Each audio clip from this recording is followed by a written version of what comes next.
DNA. Eu tenho certeza que você já ouviu e sabe exatamente do que se trata quando você escuta essas três letras. O que você não sabe é que a facilidade de diagnósticos de paternidade, doenças e até soluções de crimes utilizando o DNA são possíveis hoje por causa da mistura que um gênio da biotecnologia fez em 1983. A mistura de LSD com um pouco de loucura. É isso mesmo, por causa da utilização constante de LSD. Um gênio chamado Kary Mullis criou o PCR, a técnica que garante a cópia do DNA através de uma amostra extremamente mínima, como uma gota de sangue ou um fio de cabelo, abrindo portas para a biotecnologia de hoje em dia. E spoiler, graças a essa técnica, os testes de Covid foram desenvolvidos durante a pandemia. Mas quem foi esse gênio que abusava de LSD como forma de expandir sua mente? De acordo com ele mesmo, Kary Banks Mullis nasceu em 1944 na zona rural da Carolina do Norte e desde cedo mostrou espírito curioso. Formou-se em Química pelo Instituto de Tecnologia da Geórgia em 1966 e concluiu um PhD em Bioquímica na Universidade da Califórnia, Berkeley, em 1973. Nos anos 70, ele mergulhou tanto nos estudos científicos quanto na contracultura psicodélica da época. Mullis admitiu que tomou LSD inúmeras vezes durante o doutorado, chamando a experiência de abridora de mente e dizendo que essas viagens psicodélicas foram muito mais importantes do que qualquer curso que fez na universidade. Esse gênio da ciência, que chegou a sintetizar seu próprio LSD clandestinamente no laboratório, trilharia um caminho único, combinando insight científico, criatividade impulsionada por psicodélicos e uma veia rebelde de questionar o padrão. No início dos anos 80, Mullis trabalhava como químico no laboratório da Citus Corporation, uma empresa de biotecnologia. Seu trabalho era basicamente brincar no laboratório. Ele produzia fragmentos de DNA para outros cientistas sob encomenda. Nessa época, um problema o intrigava: como identificar mutações genéticas específicas, como a responsável pela anemia falciforme, de forma mais rápida. Ele sabia que duplicar o DNA seria a solução, mas como fazê-lo de modo eficiente em laboratório? Cientistas já sabiam separar as duas fitas da molécula de DNA e copiar um trecho, mas o processo era lento e limitado. Mullis, com sua formação também em programação de computadores, começou a imaginar se poderia automatizar e transformar isso em um processo repetitivo, de forma que ele conseguiria copiar e colar infinitamente um pequeno trecho de DNA. Em uma noite de sexta-feira de 1983, dirigindo seu Honda Civic prateado pelas estradas sinuosas do norte da Califórnia, rumo a seu chalé no condado de Mendocino, Mullis teve seu momento eureka. Ao volante, com sua namorada adormecida no banco do carona e cercado pela escuridão silenciosa da floresta, sua mente vagava criativamente. Ele depois descreveu que imagens vívidas de moléculas de DNA azuis e cor-de-rosa dançavam diante de seus olhos, sobrepostas à estrada, um vislumbre imaginativo que ele atribuiu em parte ao seu histórico com LSD. Mullis estava sóbrio naquela noite, mas suas muitas viagens psicodélicas haviam lhe ensinado a visualizar moléculas de DNA como se eu pudesse me encolher e sentar nelas, vendo as enzimas polimerases passando, como ele relatou. De repente, ele concebeu a ideia de alterar a forma que estava trabalhando, e ali teve o seu insight de como realizar o copiar e colar infinitamente e desenvolveu ali mesmo esse processo. Mullis percebeu que cada ciclo feito dobraria o número de cópias do DNA de 1 para 2, depois 4, 8, 16 e assim por diante, levando a um crescimento exponencial. Mullis diz que parecia mágica na estrada. Entusiasmado, ele parou no acostamento e rabiscou freneticamente equações e diagramas em um envelope que tinha à mão, chegando a quebrar a ponta do lápis de tanto escrever. No amanhecer daquele dia, já em seu chalé, Mullis pintou cada superfície disponível com esquemas do que ele inicialmente chamou de reação em cadeia de oligonucleotídeos. Logo, apresentaria a ideia num seminário interno na Cetus, em agosto de 1983, e seria recebido com ceticismo pelos colegas. Muitos não acreditaram que funcionaria. Parecia bom demais para ser verdade. As pessoas não acreditam nas coisas geralmente pelas razões certas, refletiu Mullis. A razão de não acreditarem na PCR foi o resultado fantástico que ela prometia, não que cada etapa fosse inviável. De fato, o primeiro teste dele falhou, Mas após meses de persistência, em 16 de dezembro de 1983, Mullis conseguiu pela primeira vez comprovar que seu processo funcionava. A PCR, Polymerase Chain Reaction, ou reação em cadeia da polimerase, nascia ali ainda de forma experimental, mas prestes a revolucionar a biologia. Mullis sempre foi franco ao dizer que o uso de drogas psicodélicas foi o catalisador de sua criatividade científica. Eu teria inventado a PCR se nunca tivesse tomado LSD? Eu sinceramente duvido, declarou ele, reconhecendo que aprendi a visualizar o mundo molecular em parte com as drogas psicodélicas. Essa afirmação audaciosa ecoa o que o próprio descobridor do LSD, Albert Hofmann, revelou em 2006. Mullis pessoalmente lhe confidenciou que o LSD o ajudou a conceber a ideia da PCR. Nos anos 1970, em Berkeley, Mullis não apenas consumiu LSD regularmente, como chegou a sintetizar novas substâncias alucinógenas no laboratório e experimentá-las em si mesmo. Ele descreveu uma bad trip particularmente intensa em que, sob alta dose, percebi que tudo que eu sabia era baseado em um pressuposto falso. Mullis contou que caiu através do sofá para dentro de outro mundo e teve uma sensação estranha de que o tempo não fluía continuamente, mas sim em momentos pontilhados, como se houvesse fendas entre os instantes. Em outra ocasião, acordou de um transe de LSD sem lembrar quem era, nem mesmo reconhecendo a própria esposa, até sua identidade gradualmente retornar. Uma experiência que ele comparou a aniquilar temporariamente sua personalidade. Essas incursões pelo cosmos interior expandiram os limites da sua imaginação. Mullis afirmava que o LSD lhe ensinou a pensar fora das amarras convencionais da ciência, a parar de pensar e começar a saber, intuitivamente. Ele se orgulhava disso e, com humor ácido, admitia: os cientistas estão causando muitos danos ao mundo em nome de salvá-lo. Não me importo de atacar minha própria classe porque tenho vergonha dela.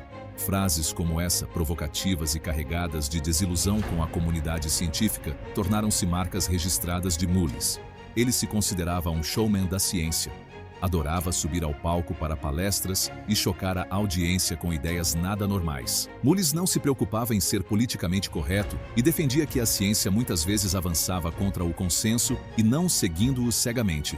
De volta a Cetus, após o sucesso inicial da PCR em 1983, foi preciso convencer os colegas do valor daquele amplificador de DNA. O supervisor de Mullis, Thomas White, inicialmente cético, resolveu dar carta branca para Carey trabalhar só na PCR por um tempo. Porém, mesmo um ano depois, muitos na empresa ainda não estavam convencidos pelos dados meio caóticos de Mullis. A direção da Cetus decidiu então colocar outros cientistas de ponta em projetos paralelos para testar e refinar a técnica. Pesquisadores como Randall Psyche, Stephen Scharf, Fred Faluna e Henry Ehrlich entraram em cena e rapidamente obtiveram resultados sólidos, comprovando que a PCR funcionava de forma replicável e podia amplificar genes humanos a partir de amostras genéticas minúsculas.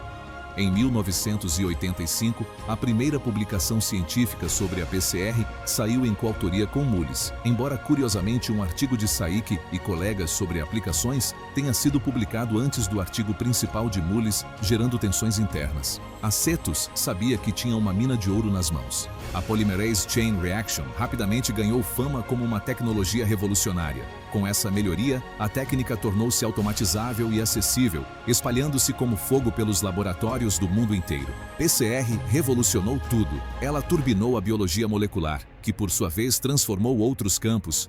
Até ecologia e evolução. É impossível exagerar o impacto da PCR. A capacidade de gerar tanto DNA quanto você quiser de uma sequência específica a partir de alguns reagentes simples e mudanças de temperatura. É simplesmente mágico, explicou o biólogo David Builder, capturando a opinião geral da comunidade científica. Em 1993, apenas 10 anos após aquele insight na estrada, Kary Mullis foi agraciado com o Prêmio Nobel de Química, juntamente com Michael Smith, por trabalhos relacionados em química de DNA. Mullis viu sua premonição tornar-se realidade. Ele de fato ficou famoso mundialmente, e a PCR virou parte fundamental do kit de ferramentas de qualquer biólogo molecular. Ironicamente, Mullis ganhou apenas um bônus de $10.000 da Cetus por sua invenção. A empresa, por sua vez, vendeu a patente da PCR a Roche por $300 milhões em 1991. Mullis, nunca modesto em expressar opiniões, rotulou os executivos da Cetus e colegas que colheram os louros como abutres por lucrar em cima de sua ideia. Nesse mesmo espírito independente, ele deixou a Cetus em 1986, logo após a invenção, e nunca mais se prendeu a um emprego fixo em laboratório. Preferiu atuar como consultor e palestrante, ou, como ele dizia, escrever sobre biologia, não fazer biologia. Dedicando-se também a hobbies excêntricos, como vender joias contendo DNA amplificado de celebridades. A partir dos anos 1990, Mullis usou sua plataforma de Nobel para desafiar abertamente consensos científicos, angariando tanta admiração de uns quanto críticas de outros. Ele ficou particularmente conhecido por contestar a ligação entre o vírus HIV e a AIDS. Mullis afirmava não ter visto evidências convincentes de que HIV é a causa da AIDS, chegando a escrever em 1996 que a hipótese HIV-AIDS é um erro colossal. Nessa cruzada controversa, alinhou-se ao virologista dissidente Peter Duesberg e questionou a validade dos testes diagnósticos baseados em PCR para a detecção do HIV. Em conferências, Mullis provocava choque. Em 1994, diante de uma plateia médica na Espanha, ignorou o tema que deveria abordar, PCR, e discursou que a AIDS não era causada pelo HIV, exibindo slides de mulheres nuas com pinturas psicodélicas que ele chamava de sua arte, enquanto acusava a ciência de estar universalmente corrompida, com falsificação generalizada de dados para conseguir verbas. Ele chegou a insultar diretamente pesquisadores renomados da área de HIV, colocando em dúvida sua ponto. Tais atitudes deixaram muitos cientistas indignados. Nature publicou cartas perplexas com o comportamento de Mullis, mas ele parecia saborear o papel de cientista louco. Quando lhe perguntaram por que o público deveria levar a sério suas ideias sobre AIDS, já que ele não era especialista em virologia, Mullis deu de ombros. "I don't care, I'm on my vacation life here", insinuando que, após conquistas passadas, estava de férias nesta vida e não se importava com o que pensassem. Uma das críticas técnicas de Mullis era sobre o uso inadequado da PCR como ferramenta diagnóstica de vírus. Com a PCR, se você a fizer bem, pode encontrar praticamente qualquer coisa em qualquer pessoa, dizia Mullis. O teste PCR, argumentava ele, amplifica traços genéticos minúsculos, o que não significa necessariamente que aquele vírus minúsculo esteja causando doença ativa. A PCR é apenas um processo que te permite fazer um monte de algo a partir de muito pouco. Não te diz que você está doente, explicou Mullis. Nem te diz que aquilo que você encontrou vai te fazer mal. Ele levantava preocupações de que um resultado positivo podia ser superinterpretado, criando medo sem evidência clínica sólida. Essas opiniões foram amplamente rejeitadas pela comunidade médica principal. Hoje sabemos que o HIV causa AIDS, e os testes bem calibrados são confiáveis, mas Mullis manteve sua postura cética até o fim da vida. Kary Mullis faleceu em agosto de 2019, poucos meses antes de o mundo enfrentar a pandemia de Covid-19. Não viveu para ver o vírus se espalhar, nem para testemunhar sua invenção, a PCR, tornar-se o padrão ouro dos testes de detecção do novo coronavírus. Durante a pandemia, no entanto, as palavras de Mullis ressurgiram no debate público. Trechos de entrevistas antigas dele foram compartilhados em redes sociais por céticos dos testes, especialmente sua frase de que qualquer um pode testar positivo para praticamente qualquer coisa com PCR, se você ampliá-la o suficiente. Alguns usaram isso para alegar, incorretamente, que os testes PCR para a Covid-19 seriam inerentemente inúteis ou gerariam muitos falsos positivos. Especialistas vieram a público corrigir a desinformação. De fato, os testes de Covid são desenhados para serem extremamente específicos, buscando sequências únicas do vírus, e embora ciclos muito altos de amplificação reduzam a significância clínica, não é verdade que qualquer coisa dará positivo. Ainda assim, é provável que Mullis teria criticado alguns usos excessivos da PCR na pandemia, por exemplo, a definição de casos assintomáticos somente por PCR positiva. Ele provavelmente lembraria as pessoas de que detectar traços de material genético viral não equivale automaticamente à doença ativa. Essa visão, se por um lado foi usada fora de contexto por negacionistas, por outro toca em um ponto importante. A PCR detecta o genoma do vírus, mas cabe à medicina avaliar se a carga viral e contexto indicam infecção ativa. A controvérsia em torno das posições de Mullis durante a pandemia mostra como um invento científico pode ser instrumentalizado em debates públicos e reflete a personalidade complexa do inventor, ao mesmo tempo gênio da ciência. Apesar de todas as controvérsias em torno de Mullis, seu legado científico é indiscutível. A PCR transformou os rumos da ciência e da medicina modernas. Desde o final dos anos 80, a técnica tornou-se onipresente em laboratórios do mundo inteiro. Se você faz qualquer tipo de estudo com DNA, PCR é simplesmente o que você faz. É como perguntar: como se usa a eletricidade? Explicou Eric Green, pioneiro da genômica. Incontáveis aplicações derivam da ideia de Mullis: testes rápidos para detectar patógenos em doenças infecciosas, diagnóstico precoce de mutações genéticas associadas a câncer, testes de paternidade e identificação genética em medicina forense. A PCR encurtou o caminho do sequenciamento do genoma humano, permitindo amplificar trechos específicos para leitura. Possibilitou a clonagem de genes em questão de horas, substituindo experimentos lentos de cultivo de DNA em bactérias, e foi adaptada para quantificar vírus no sangue, algo fundamental no manejo de pacientes com HIV, mesmo que Mullis discordasse da interpretação inicial desses testes. Nos anos 90, a PCR começou a ser usada para detectar diretamente o DNA do HIV em estágios muito iniciais da infecção, encontrando o vírus antes mesmo de o corpo produzir anticorpos, o que auxiliou no controle da transmissão da AIDS.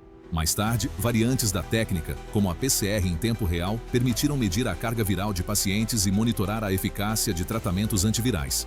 Na criminologia, a PCR inaugurou a era da identificação genética forense. Bastava uma gota de sangue, um fio de cabelo ou qualquer vestígio biológico em uma cena de crime. Amplificando o DNA ali presente, tornou-se possível comparar perfis genéticos de suspeitos e vítimas com enorme precisão. Casos antes insolúveis começaram a ser elucidados. E mais importante, pessoas condenadas injustamente foram exoneradas graças a evidências de DNA. 30 anos após a descoberta da PCR, estima-se que mais de 100 de prisioneiros foram libertados nos Imofune por provas de DNA que contradisseram as condenações originais. No ano passado, 6 detentos do corredor da morte foram exonerados em parte devido ao DNA, destacou um relatório, citando o exemplo de um homem que teria sido executado antes que evidências de DNA, obtidas via PCR, provassem sua inocência. Além de salvar vidas, a PCR entrou no imaginário popular, do noticiário policial às tramas de filmes e séries. O blockbuster Jurassic Park, 1993, popularizou a ideia de ressuscitar dinossauros a partir de DNA antigo, algo que, embora fictício, foi inspirado nas possibilidades abertas pela PCR de amplificar material genético de fósseis. Hoje, a PCR é tão fundamental que sua invenção é comparada à da prensa de Gutenberg, por ter democratizado o acesso à informação genética.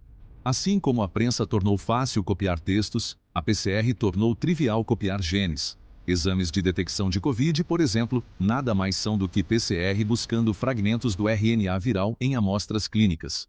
Milhões de pessoas ao redor do globo passaram por um teste PCR nos últimos anos, muitas sem sequer saber o que significava essa sigla antes da pandemia. Poucas invenções científicas tiveram um impacto tão imediato e universal.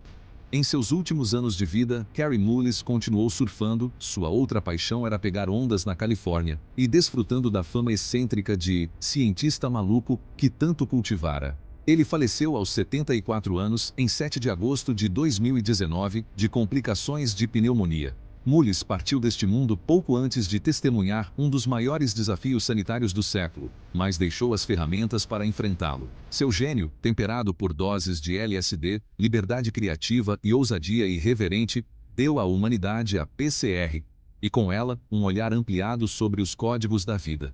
Como ele próprio escreveu com entusiasmo juvenil ao vislumbrar seu invento, as moléculas de DNA em nossas células são nossa história, e também o material com o qual nosso futuro será construído.